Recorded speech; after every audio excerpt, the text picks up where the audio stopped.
Thank you very much for sticking with us. It is Wednesday the 30th of August 2017 and this is the Cats Whiskers podcast live.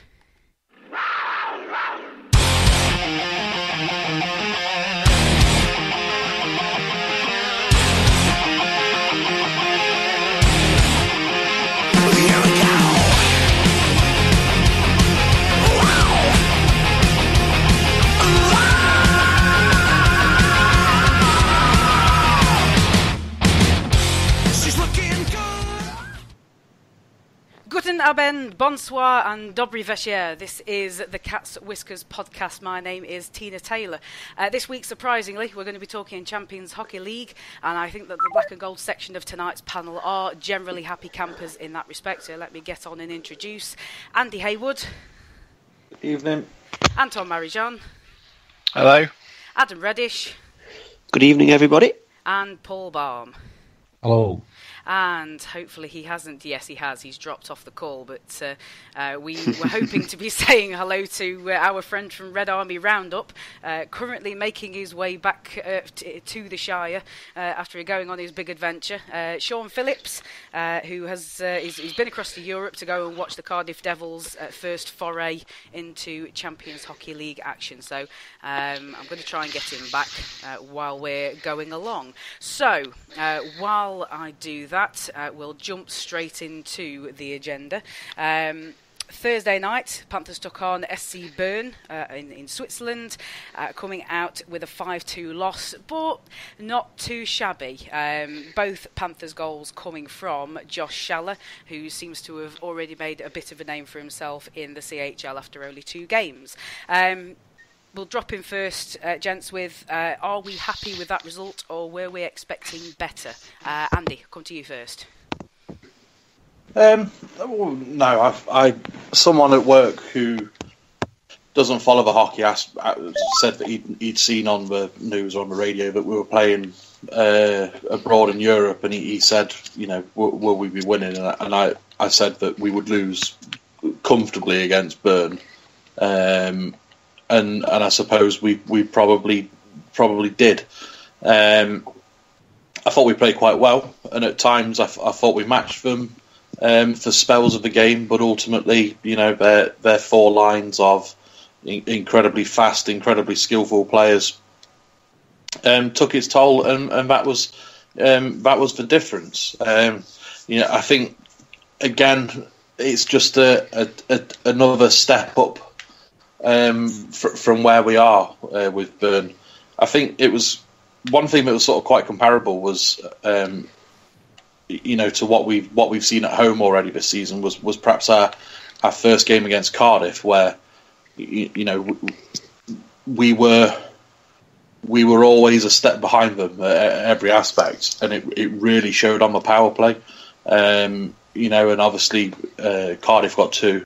And I think Bern got 2, although one of the goals, Perlini had just stepped out of the penalty box when they scored, so he hadn't even made it back into the defensive zone yet.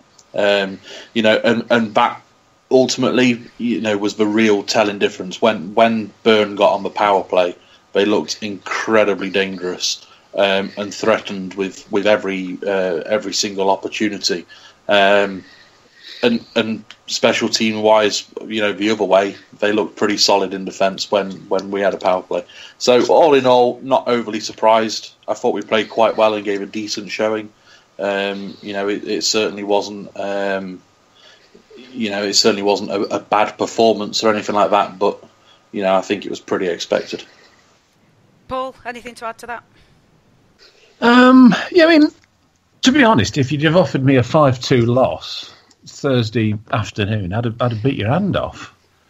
Really, you know, we've been on the receiving end of some pretty big sort of batterings in the Champions Hockey League before, so I was pretty pleased to actually just come out of it 5-2. I thought for large parts of the game, you know, we competed with them, and you know, this is a team with I think it was something like 900 or something ex-NHL games compared to our 32, which gives you an idea of the sort of the gulf that we're talking about. And I think as well, if you watch the interview on the highlights with Corey Nielsen, the interviewer saying, asking the usual questions, it's not the result you were looking for, or this, that, and the other. And you can tell the look on Corey's face. He almost looks a bit sort of, pleased with it, almost.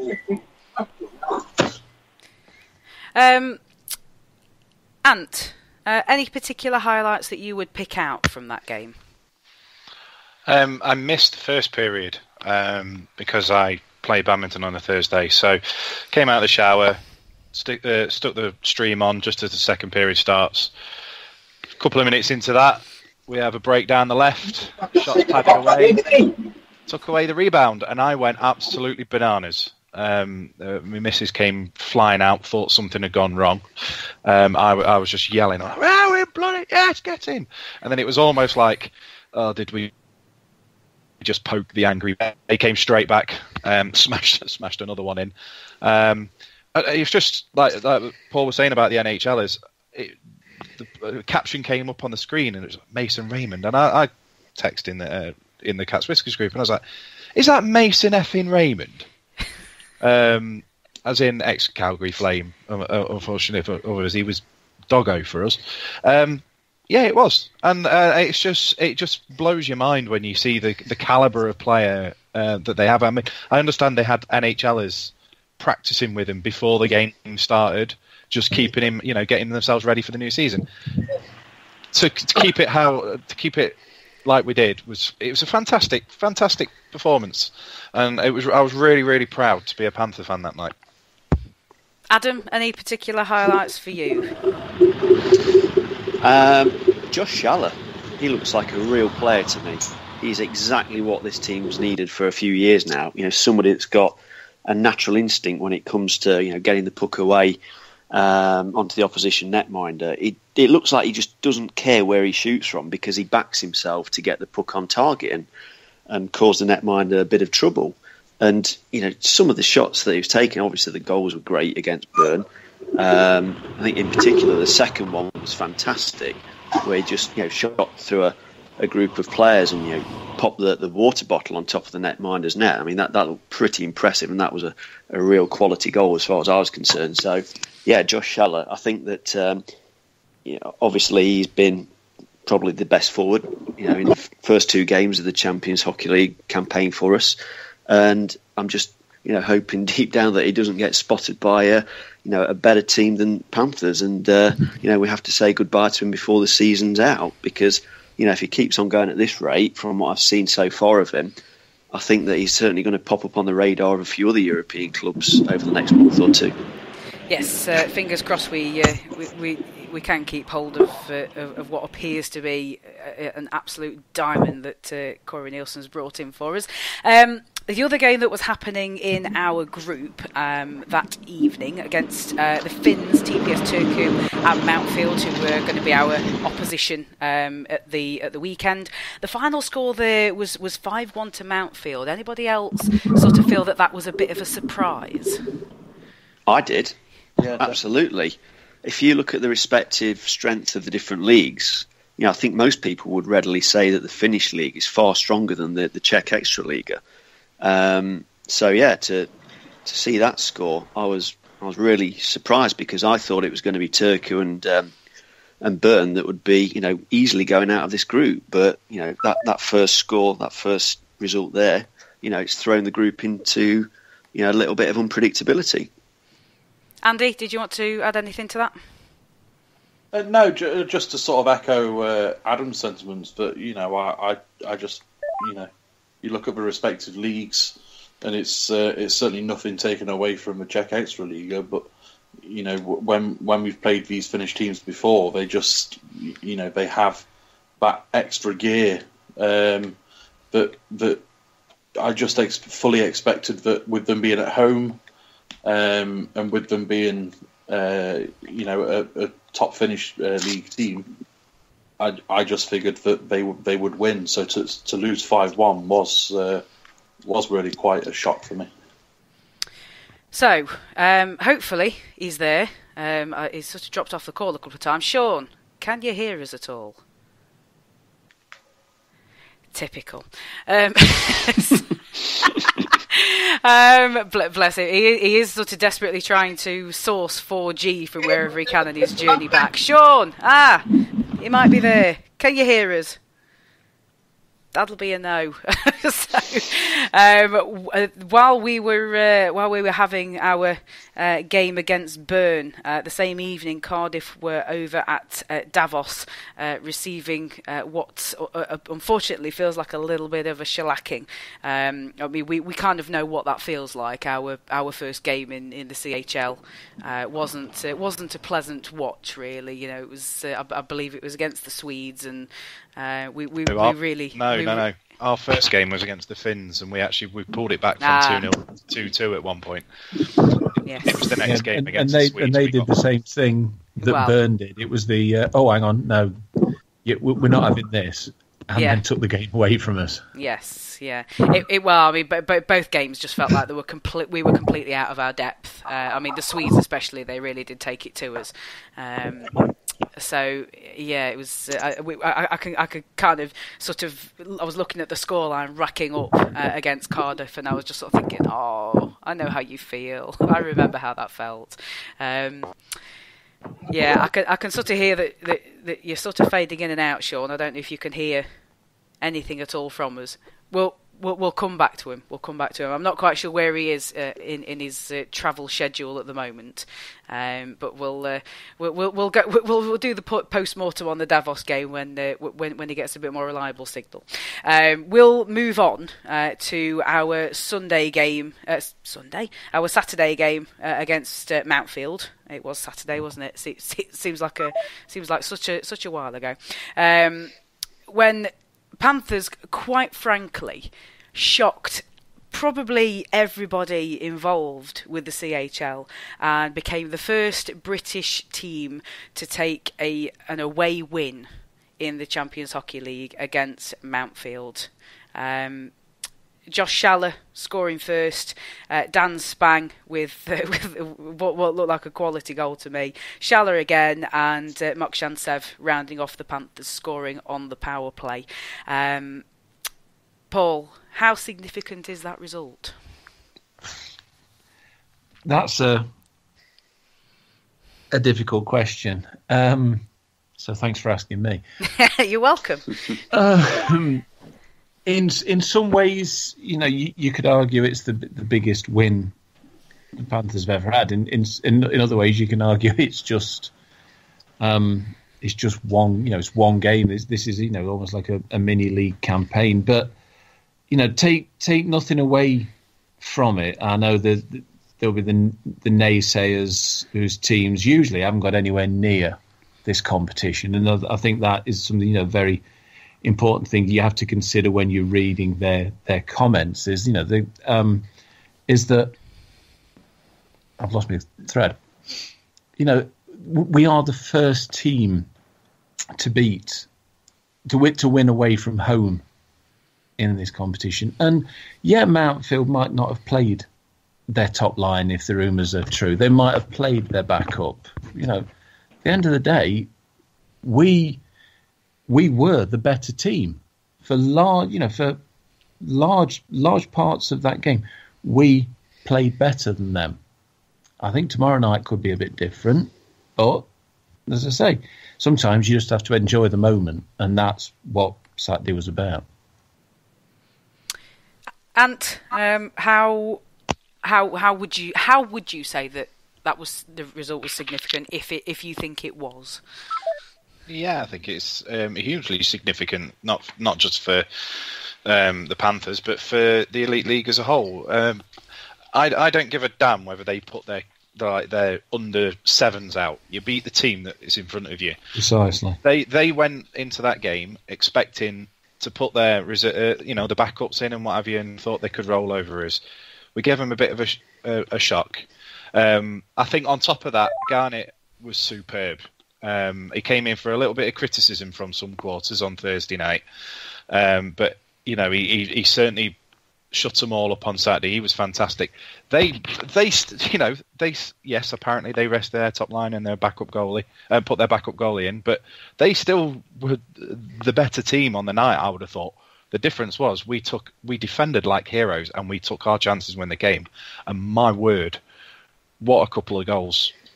Some of our goals, some of the play was fantastic. When you go forward, and it was a fantastic night to be a Panthers fan again.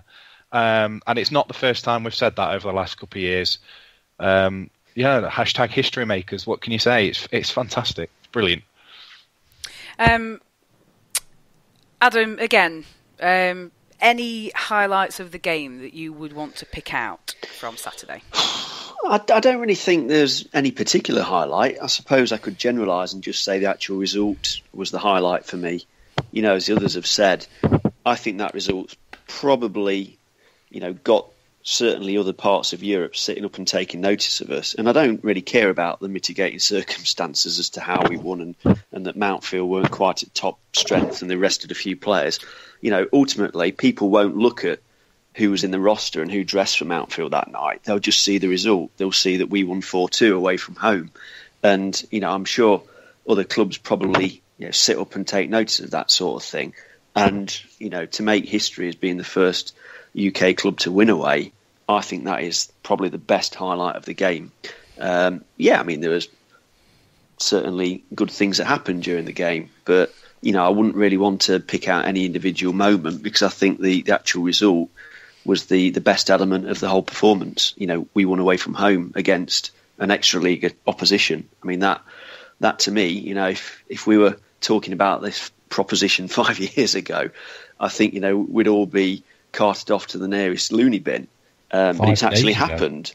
Well, yeah, absolutely. So, for it to happen and for us to, beat a side that on paper we've got no real right to even stay with, let alone beat, is an absolutely unbelievable achievement for the whole club and the whole organisation. Andy, anything you want to pick out? Just going back to sort of the significance of it, regardless of the actual, result and what it does, for the league and for the profile and stuff. If we play like we did on Saturday tomorrow night and we get another victory, it works out that we're potentially one win away from qualifying out of a group. And that's with 2 home games and an away game left. Now, don't get me wrong, I'm not naive enough to think that, if we win tomorrow, then it's in the bag. We're through to the next round because we would still be massive rank outsiders. But we've seen the improbable already. I'm really looking forward to tomorrow's game. And obviously, if we can get a result tomorrow, then it becomes an incredibly surreal time to be a Panthers fan. And I think that that's one of the major significant points of the victory on Saturday. Is it's given us an incredible chance to get out of the group. And obviously, when they did sort of like the promo videos for the CHL, and they spoke to all the general managers of each group, and Neil Black said that the goal was to get out of the group. It was in my eyes, it was a ridiculous claim. Because you just looked at the opponents and you sort of thought, we'll be lucky to come fourth.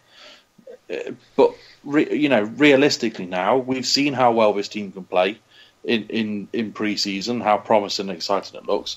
We've seen how well they can play against top European teams, and we've seen them get a result against a top European team away from home. So I'm fully excited and going into tomorrow's game with a fair amount of hope. We following the game, there was a bit of criticism from the Mountfield coach regarding the amount of imports in the Panthers team. Paul, any thoughts on that? Is it justified? No.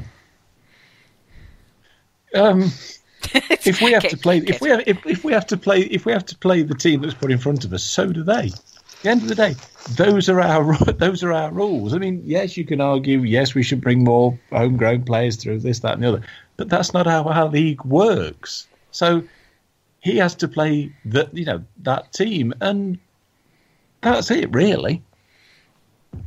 Anybody got a differing viewpoint, or just anybody want to back up what Andy said? I suppose I suppose realistically, there's nothing stopping any team in the CHL from signing a load of imports just to play in the CHL. It's no different to our league in the sense that we can only play so many imports. We have to have so many under-23s in the league games. But in the CHL, it makes no difference. We could play, so long. Obviously, there's a limit on the size of the team. But theoretically, we could just play a team full of imports and have no Brits in the team. And to be honest, I mean, you look at the quality of our imports, they're probably not even as good when matched up against some of the indigenous players from the Czech Republic, and Switzerland and Finland. So, is having a team of imports really that much of an advantage? I suspect it's probably not. So you're going to moan about the fact that Bern have got NHLers, ex-NHLers in his team. Yeah. From our point of view, every from a British league point of view, every team that we're playing is full of imports. Yeah. I mean, take nothing away from them because I thought they were fantastic, in the two games. But realistically, as far as pedigree goes, the British players in Cardiff and our teams are probably going to be the worst players in the CHL. Yeah. And that's nothing against them at all. It's just the standard, And personally, I think he's. I genuinely think that he's trying to play mind games. Obviously, I know Corey's come out and has been critical of the refs, and now he's come out and been critical of their players. Saying that they need to play with a bit more honour and stop, sort of phoning it in and trying to con the refs.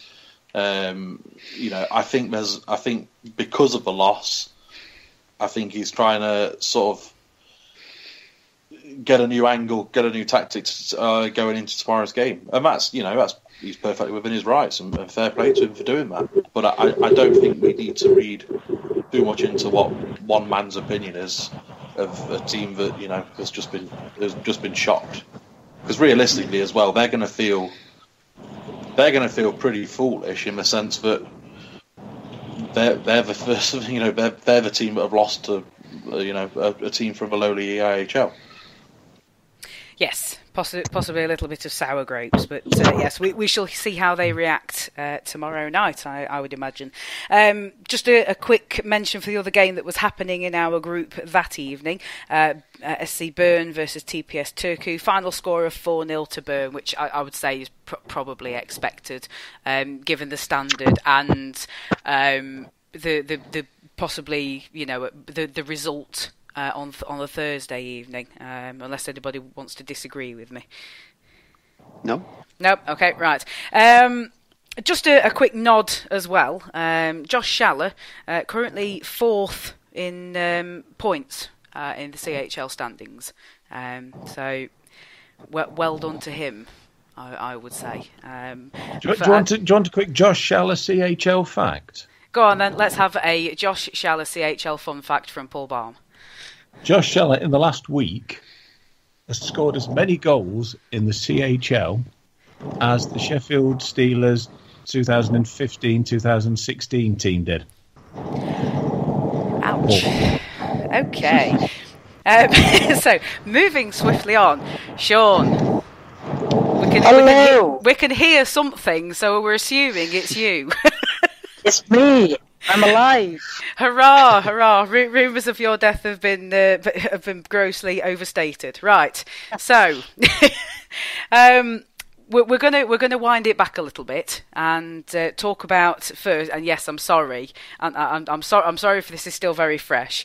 Cardiff versus HC Davos. Bit of a shellacking, mate. How are you feeling? Proud. I'm quite proud, to be quite honest with you. We managed to score a goal. Good effort. I think a lot of our fans went into the game not expecting a result at all against the side of Davos' quality. You look at the league they play in. The arena is an absolute masterpiece, and it was just a pleasure to watch our team play in an arena like that. In terms of the result, the fans wanted two things. They wanted to score a goal, and they wanted to keep it in single figures. They didn't get the latter, but we did manage to score a goal. The total difference in class was obvious from the opening puck drop. We tried our best to keep up with them and compete, but we got into a lot of early penalty trouble, penalties which may not have been called in the Elite League by Elite League referees, but we didn't adapt our game adequately to compete in the early stages, and we got punished for it. You look at the end of the first period, we're trading 2-0, and that's not a bad result. In the second period, Davos just let rip on us, and they were too hot for us to handle. Far too good, far too skillful. Overall, I'm pleased to see. I've seen us score a goal in an arena with that much prestige around it with the Spengler Cup. So bit of a thumping, but it was an experience and something I'll never forget. So you've got a lot of returnees this year, Sean. So you obviously, you've got a fair idea of what Cardiff Devils team you were going to get this year. Any of the new guys sort of popping out at you already? I really like the look of Matt Pope. He seems to be slotting in where Andrew Lord would on that line with Joey Martin and Sean Bentavolio. Seems to have that sort of size aspect, but can do a bit more with the puck than Andrew Lord. A very, very good skater. He played in the Asian League last year, which is one of the best skating leagues in the world. Big, strong, very skillful, got a good shot on him, and going forward, I think he'll be one to watch in the Elite League for the Cardiff Devils this year. Although when you guys first signed him and it said Cardiff Devils signed Pope, I bet there were a few heart attacks that rattled around Ice Arena Wales. Yeah, I think the shut of his back sales in Ice Arena Wales were quite low last week when his was up for grabs. No, nobody wants to be associated with him, do they? Really? Right. So we'll move on to your Czech adventure. A 5-2 loss. So you've obviously taken something from that. Obviously the drop in quality of play. The standard of the leagues is. We've already talked about that with the two teams that we've played. So did you go into that game sort of expecting another heavy loss, or would you say you're sort of quite happy with that scoreline? With or without the 10-1 loss on the Thursday. I think if you had said to me before the game a 5-2 defeat, I think I would have been pleased with that. But going into the first period break, 2-0 up, I was. I think I sort of got my hopes up a little bit too high. I think that. We scored a short-handed goal. Joey Martin comes up with a big one, and then Drew Parrish throws one in from the blue line and gets a bit of deflection on it to get us to double the lead. And at that stage, you sort of try and pinch yourself and think, "Is this happening? Is this happening?" And a lot of fans around me were getting quite excited, and I just said, "It's just going to be the playoff final all over again." Go 2 up and get all excited, and it all comes down crumbling. And inevitably, that's what did happen. I think that. Liberec took us for granted a little bit after we got thumped by Davos and let their guard down a little bit, and then they came out to play in the second period big time. They just came out and they were twice the team they were in the first period, and it was disappointing. You look, 2 of those goals were empty netters. One was a short, I think maybe their fourth goal was a short-handed goal which they broke away on, and ultimately. Losing by 2 goals and an empty netter to a side like the Czech, like Liberec with the Czech champs, that's a scoreline I can accept. That's going to happen to us in the Elite League, and the guys played their hearts out. I honestly do feel that if we had maybe swapped those fixtures around and played Liberec on the Thursday and then gone to Davos on the Saturday, I feel like we would have had the better chance to win. And I think that the game this week is the guys are going to want to go out and win it, because I think they feel like they should have won that game on Saturday. And in all fairness to them, they all worked their bag off. They skated until the last whistle, and you can't ask any more of it. I would have liked to come away with some points, but it's the CHL. We came away expecting nothing. We got 2 performances against incredible opposition, and we couldn't really ask for anything more than that. I'm now making my way home after 3 days extra on the road, which I didn't expect for, due to the bus blowing out its clutch. But it's been an adventure all the same. Yeah. I was going to say it does seem a little bit odd that you're still travelling back, but it's by the sounds of things, I was sort of watching your Twitter feed, and you look like you were having a good time. Just to give us a bit of a word on your trip in general. How's it been? Definitely an experience. I never ever thought that. You see a lot of football fans talking about going on their European tours, and that's something which, as a hockey fan, that's something which maybe I never thought would happen, and. I've heard it happen and explore new places as a result of going to watch my team, not just as a holiday. I think that's something that's been really special to me, and spending it with the best group of people on earth, that is hockey fans and my friends. That it's been unbelievable. It's been a bit long. I'm ready to go home, but it's something which I'll remember forever. Gentlemen, anybody got any questions that they want to ask of Sean before his next 4G blackout? Oh, that's an awful lot of silence. You've asked all the questions. Well, I couldn't help myself. I was on a roll. I'm not going to talk much for the rest of the podcast. I'm going to let you guys do it. Sean, we're going to let you go because seriously, 4G seems to be a bit precious for you while you're making your way back. So thank you very much for coming and talking to us, and we will definitely catch up with you at some point during the season, I'm sure. Thank you very much. Cheers for all the patience. No worries. Safe journey home, mate. Yes. Bye-bye. Right. Thank you very much again to Sean for joining us, and thank you very much to you guys for persisting with us while we sort of got hold of him in a decent signal area. So yes, he's on his way back from a hockey trip, and so that's the joys of live. Anyway, before we move on, if you want to get in touch with us while we are recording, you can do so. The best way to do that is on Twitter, @CatsWhiskersTV.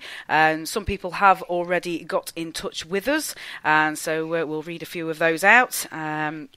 So Elaine has been in touch at BookEMB, and she says, yes, we could definitely cause an upset, but I have a feeling it could go down to goal difference, and she's listening in from Rhodes. So happy holidays to you, Elaine. I imagine you'll be back at some point at the start of the season. Kenwyn Jones has been in touch, friend of the show, regular contributor, and he says, congratulations from Cardiff. Chuffed to see an EIHL team win in the CHL. Spoke to Corey at Zurich Airport morning after Bern, not chatty. I wouldn't put that down to the result, though. No, I definitely wouldn't. Don't take it personally, Kenwyn. It's just normal. I think Corey does like to keep to himself. We've had a tweet in from, wonderful name, Ghost of Electricity. His pictures, his avatar's good as well. I like a bit of René Magritte. Oh, you're too cultured. Trying to bring a bit of culture. I'm sorry. I can't cope with that. It says the Panthers game had me on the edge of my seat. Very well played by the guys, and look forward to seeing how they do this week. And a bit of a question actually, and we haven't got an Ask TCW for a little while, so I thought I would stick this into the podcast. Panthers Banter says, do you think after seeing our results and the other results in our group that we have a realistic chance of qualifying?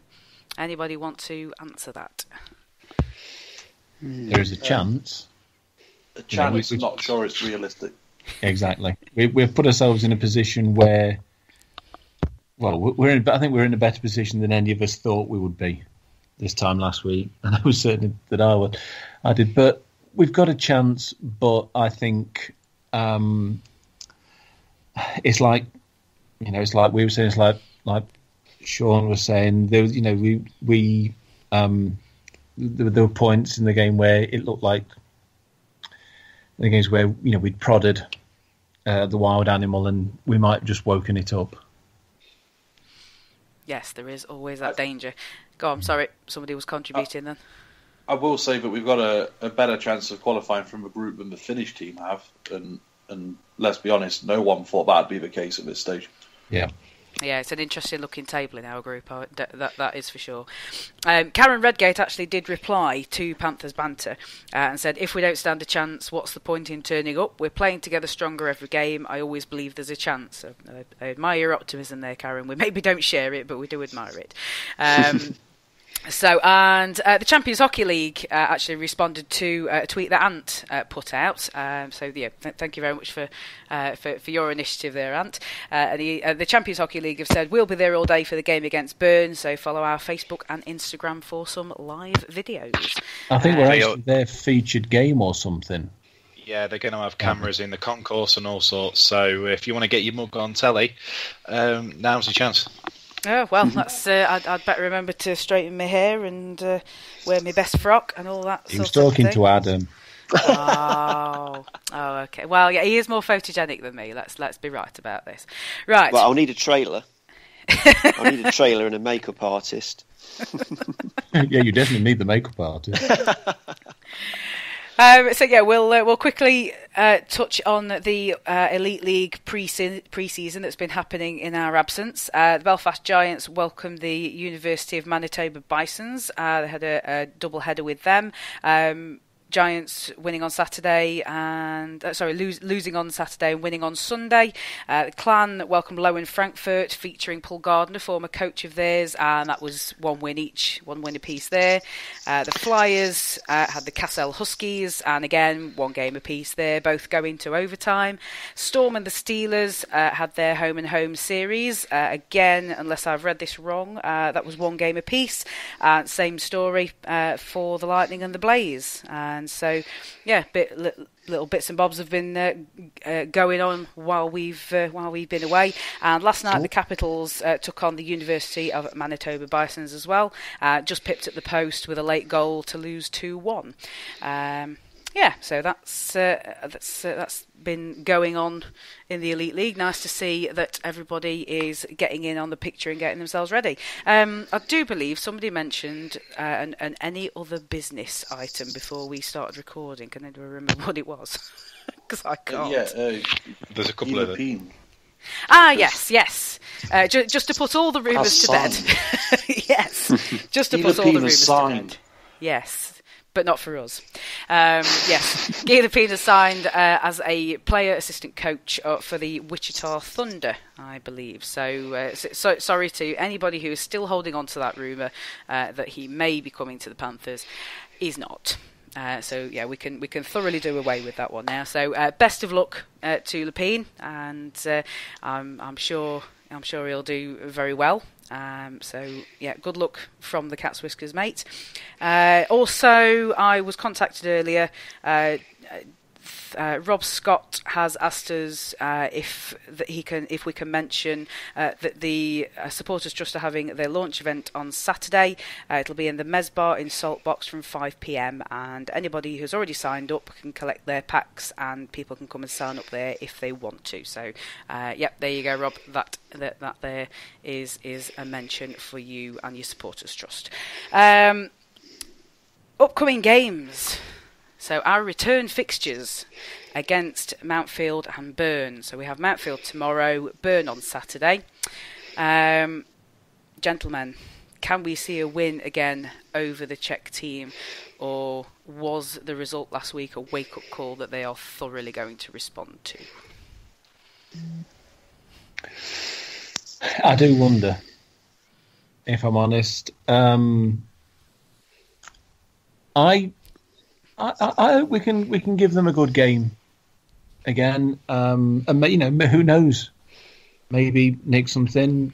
You do wonder, maybe it is the wake up call, but at the end of the day, I really hope we do win again, because it will be a kick in the teeth for the naysayers. The ones, they only won because of this, they only won because of that.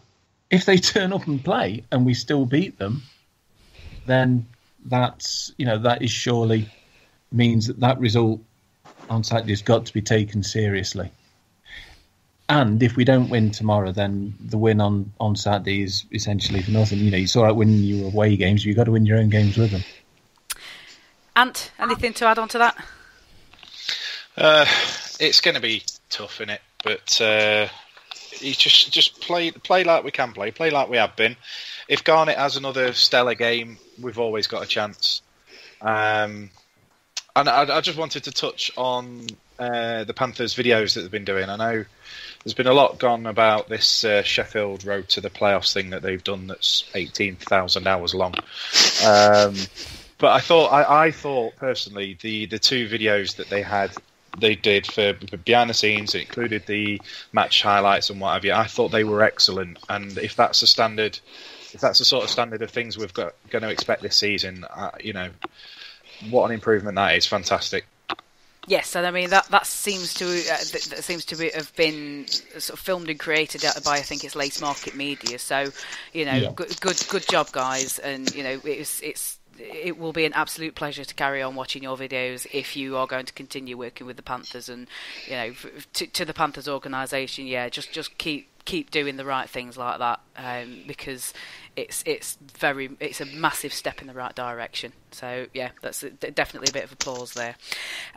Saturday versus Bern. Andy, do we think we can get a home win against Bern? Is it possible, or is that just a massive dream? It's for me, it's a pipe dream. Obviously, there's stranger things have happened, but I think realistically we're looking at quite possibly one of the best teams to play in the arena. So I think we'll be outplayed, outskated, and not necessarily outperformed, but I think it will be. I do think it will be another comfortable loss against Bern. That doesn't necessarily mean that we won't be any good, but I think that Bern will skate away with another 3 points. Adam, would you agree or disagree with that? No, I fully agree with Andy. I think, without wanting to sound too negative, it'll be a case of damage limitation. Say we do get a win against Mountfield on Thursday, tomorrow, then I'm not quite sure about the sort of goal difference arrangements for and against, but it might be that goal difference actually comes down as a determining factor at the end of the group stage, which means, well, it might be the difference between us progressing or going out at the group stage. So I think that, Andy's right. Bern are probably one of the highest calibre clubs in the whole competition, and it will be great to actually have them come over to the arena and skate on our ice, because they are a very, very slick outfit. Their passing and their movement on the ice is great. And I got the impression that, when we played them over there and, we gave a really, really good account of themselves, but there was definitely a couple of extra gears that they could have slipped into. I think they were sort of treating the third as a bit of conditioning. But we tried hard, and we obviously contained them and made sure there was no further scoring. But I think on Saturday we will see, a really, really strong outfit turn up in Nottingham, and I would expect there to be, a fairly one-sided scoreline at the end of the game. But all we can ask for is effort from the players. If they perform creditably tomorrow night against Mountfield, they might take some of that confidence into the game on Saturday.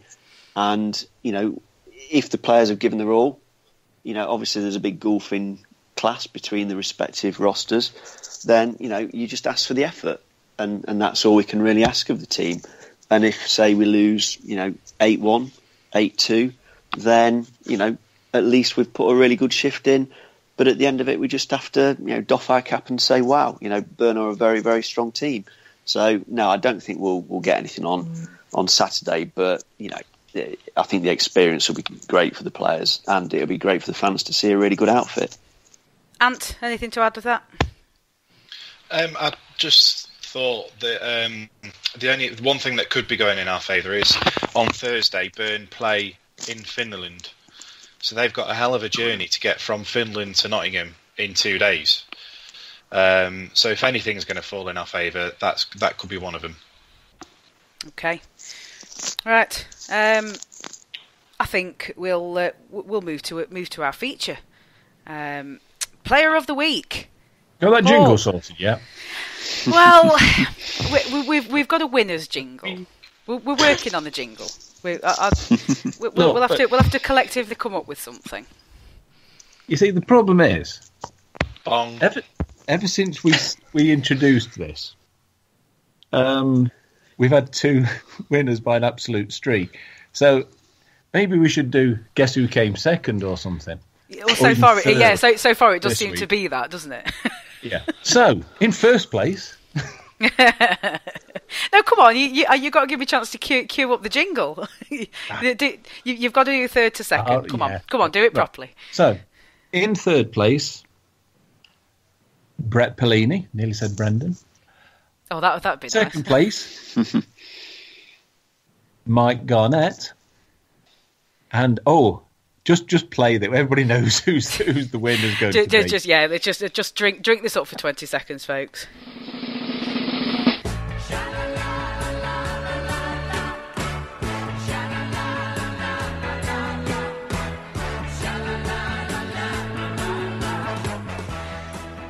Okay, Paul, you can announce it now. I've forgotten. Yeah, it was Josh Schaller.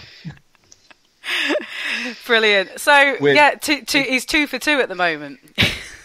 No, he's not. Isn't he? Sauvé won last week. Oh, yeah. But Schaller did average at 9.8. Yeah, you can't argue with that. You absolutely can't argue with that. I mean, Garnett wasn't a long way behind, and I think actually when I voted, I think I voted Garnett higher than Schaller. But there you are. Well, two absolutely excellent performances. Yes, yeah, very much so. And I mean that's sort of reflected in their positions in the CHL standings at the moment. I think, am I right in thinking that Garnett's top 3 in save percentage? So.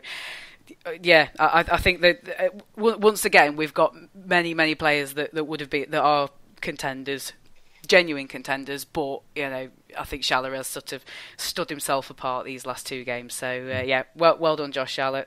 You are TCW Player of the Week. Right, any other business at all, gentlemen?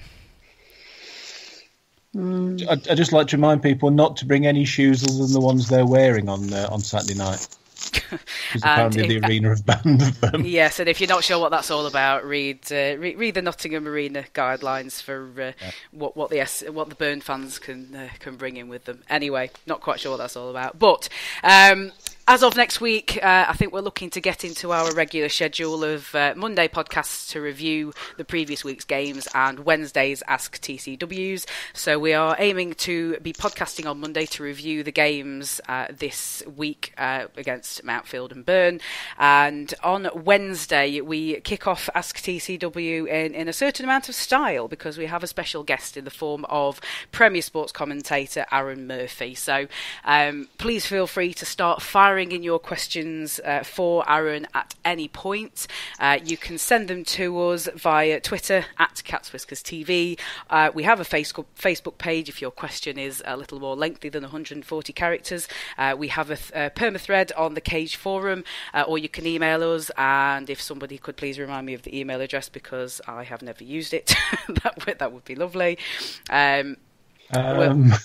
Yeah. The only 2 that do know it off by heart are not on the podcast tonight. So if anybody does want it, send us a tweet, and we'll more than happily supply you with that. But yes, I think we've pretty much covered everything that we intended to. Once again, thank you very much for sticking with us for the late start. Thank you very much for sticking with us despite the technical issues, or otherwise known as the 4G black hole that Sean Phillips found himself in for most of the beginning of the podcast. And it also remains for me to say thank you very much, gentlemen, for joining me. So thank you, Paul Balm. No problem. Antoine Marie Jeanne. Auf Wiedersehen. Adam Reddish. Always a pleasure. And Andy Haywood. Anytime. Thank you very much, and hopefully we will see you on Monday and beyond, and happy CHLing.